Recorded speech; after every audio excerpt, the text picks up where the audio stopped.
red right-hand shirt, limited time only. Make sure to go get them. Link is in the description. Let's talk about the trailers for Infinity Pool and M3GAN, and then also some Scream 6 news. Let's get into all of it. Well, sometimes that is better. Hey everybody, what's up? Killjoy Jake here, and instead of having friends, I have horror movies.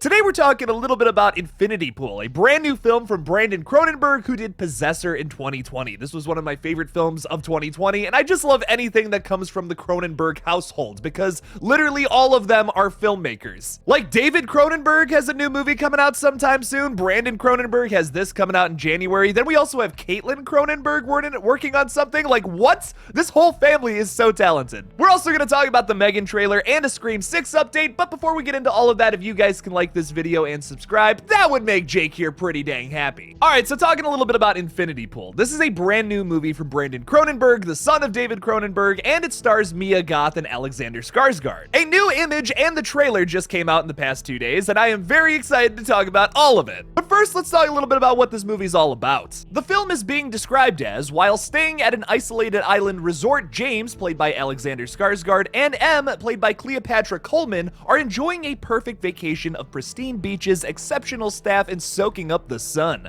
But guided by the seductive and mysterious Gabby, played by Mia Goth, they venture outside the resort grounds and find themselves in a culture filled with violence, hedonism, and untold horror. A tragic accident leaves them facing a zero-tolerance policy for crime. Either you'll be executed, or, if you're rich enough to afford it, you can watch yourself die instead. Now, if that last bit makes absolutely no sense to you, watch the trailer and maybe it will. Maybe. So basically, Alexander Skarsgård like kills somebody in the trailer, and it looks like that they gets like some kind of clone of him to execute instead of him, because he's rich enough to afford that. It sounds absolutely nuts, and it's probably going to be some kind of commentary on class, but done in a very gross body horror type of way. That's how Cronenberg movies usually go, after all. And with all this creepy imagery we're getting from it, I know that there's more to this trailer than what meets the eye. It's a very cryptic trailer, doesn't give you too much, maybe just a basic rundown of the plot, but I don't think we've seen all the weird stuff that this film has to offer yet. That we'll find out on January 27th of next year when it finally gets released. I am dying to watch this. I am such a huge fan of Possessor that came out in 2020. That movie just blew me away. So excited to see this one. And I know this goes without saying at this point, but Mia Goth in a villainous role is just always a must-see for me. I don't even care who's doing it. Like, if Mia Goth is in this and she's playing a bad guy, look at this picture. Come on, you can't tell me you don't want to see that. That has old Jake excited. I am so pumped for that. Pearl is one of my favorite horror movies of the year, and her performance in that is ridiculous. Possibly,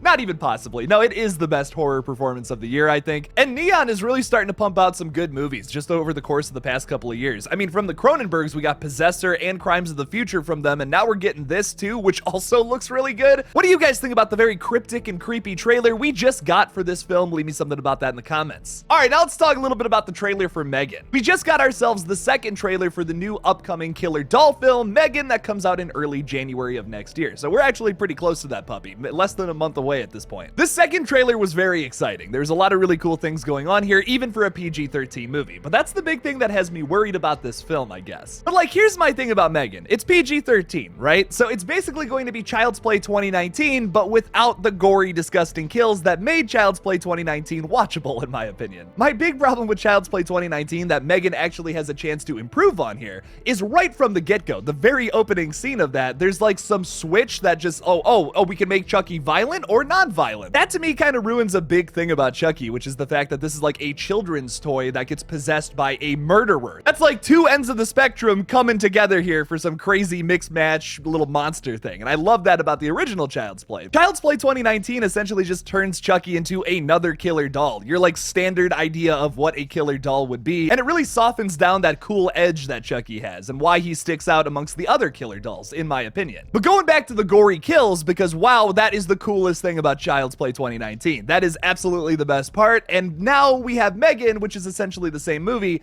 but PG-13. So they're not going to be able to do all those gory and disgusting and outrageous kills that movie had. In defense of M3GAN, though, it is being written by Akela Cooper, who wrote Malignant from 2021, one of my favorite horror films from that year. A big element to that film that I absolutely loved was all of the action sequences. It wasn't like the craziest, goriest movie I've ever seen in my life, but a lot of the action and fight sequences were pretty awesome. It seems like we're gonna get more of that here with M3GAN, which is absolutely going to be a big treat if we're not going to get any crazy gory kills. And the hyper-realism of M3GAN's design is pretty creepy too, so there is that going for it as well. PG-13 horror movies just always get me a little worried, and then sometimes I'm pleasantly surprised, but that's like a 1 out of 10 typical kind of thing. Also, in that new trailer, the kill with the pressure washer, that whole sequence seems really scary to me, so maybe this movie's got more going for it than I think. Fingers crossed, baby. I'm always rooting for James Wan, Akela Cooper, all these people, so I really want this thing to be good. Once again, fingers crossed, baby. Come on. Now talking a little bit about Melissa Barrera, specifically speaking on Scream 6 and her new film Bed Rest that just hit Tubi yesterday. Speaking with Collider, Melissa Barrera, who plays Sam Carpenter in the new Scream film, said there was a saying on set because directors Matt Bettinelli-Olpin and Tyler Gillette were always asking for more blood and more sweat. They always just wanted more. More blood spritz was the saying because they would just always want more.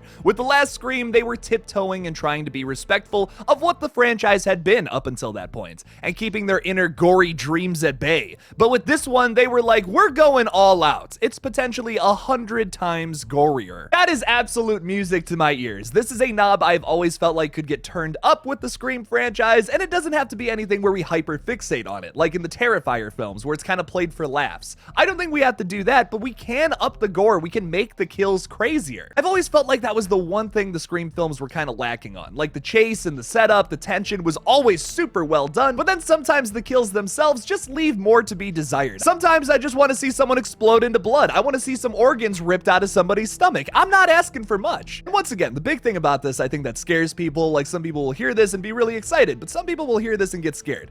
I don't want the film to turn into Terrifier, and I think that Matt and Tyler from Radio Silence understand that too. They don't want it to turn into over-the-top gore like we're playing this for laughs, because that would kind of ruin the Scream formula, right? It typically starts with someone sitting on the couch or something late at night watching a scary movie, and they get a call from someone. Who is this? Oh, hello there. Oh, it's Mr. Ghostface. And then, you know, they get chased, they run up a bunch of stairs, maybe there's a bike on the 3rd floor for some fucking reason. Then they get stabbed in the stomach and thrown off the balcony. Okay, that's just C.C. Cooper's death. But my point is, most of the chases and kills are very similar to that. And you don't want to change that up. But the only thing I would change about that is just make that kill element just a little gorier, a little bloodier, a little crazier. Why not? That quote just has me unbelievably excited. And to go off of something that viewer Anon had told me in a live stream a couple weeks ago, ladders are something to look out for in this movie. I'm imagining maybe someone's trying to escape off of like a fire escape or something, and then they like fall off a ladder. Maybe they break their leg because it gets caught in the ladder or something. How messed up would that be? In my opinion, this is nothing but good news. This is exactly what I want for the Scream franchise moving forward. We have to keep twisting knobs, because I think that's a big thing that people get scared about when it comes to a sequel to a movie that they love,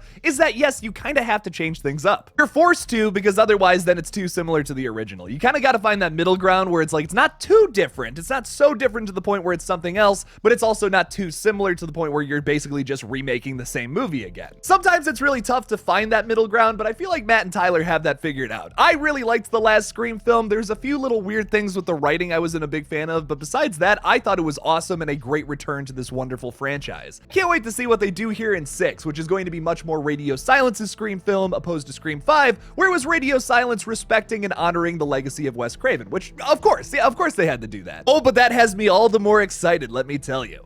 What do you guys think about all this, though? Are you excited for gorier and bloodier kills in Scream 6, or do you think that may detract from what is already a wonderful formula? Leave me something about it in the comments below. Thank you guys so much for watching this brand new update video on a bunch of stuff like Infinity Pool and M3GAN and Scream 6. Don't forget to like this video, subscribe, get yourself a Red Right Hand t-shirt, or I swear to God, I'll bite your neck out. Thank you guys again for watching, and as always, don't forget to kill it out there, y'all.